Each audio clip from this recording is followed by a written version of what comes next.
Hello, I'm Dr. Norbert Feigler, and my main focus is to help develop treatments for COPD.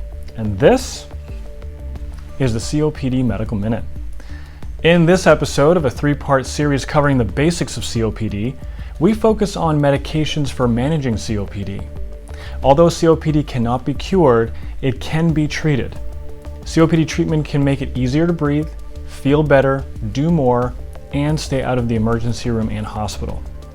COPD treatments can include medications, therapies such as pulmonary rehab, smoking and vaping cessation support, and immunizations. When talking about medications, it's always helpful to have a pharmacist around. Joining us on the COPD Medical Minute is Andrea Haberlin, a doctor of pharmacy. Welcome, Andrea. Thanks, Norbert.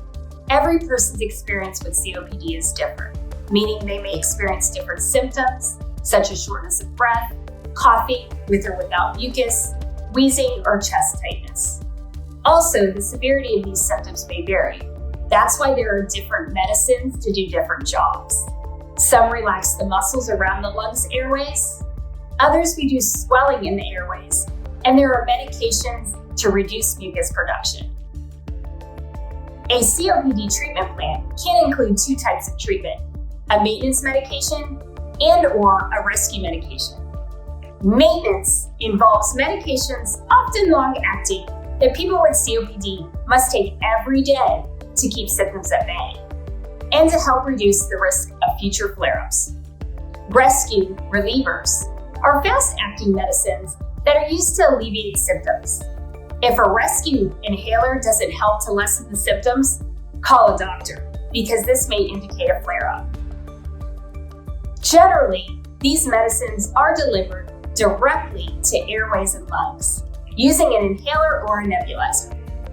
There are three categories of inhaler devices: pressurized metered-dose inhalers, called PMDIs, deliver a spray when inhaling; dry powder inhalers called DPIs, the medicine is inhaled in a powder form; and there are also soft mist inhalers.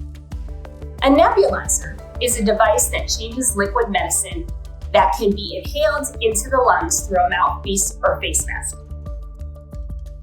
Medicines may be available in an inhaler or a nebulizer, or both. People with COPD should work with their care team to determine which medicines and devices are right for them. Prescribing doctors also would consider the patient's other health factors and medications. Medicines are only effective when used correctly. If you're prescribed these medicines, ask your care team to demonstrate how to use the devices, and then have them watch you try as well. Thanks, Andrea. I want to let patients, families, and caregivers know that they can find helpful instructional videos on how to use inhalers and nebulizers correctly in the video library at the COPDfoundation.org. And anyone with a smartphone can download the COPD Pocket Consultant Guide Patient app from Apple's App Store and Google Play. With COPD medications, it's important to know when they're working and when they're not. We discuss how to understand the difference in our third video. For more educational materials and resources, visit COPDfoundation.org. I suggest starting with the Guides for Better Living. Thank you for joining me on this COPD Medical Minute, and we'll see you next time.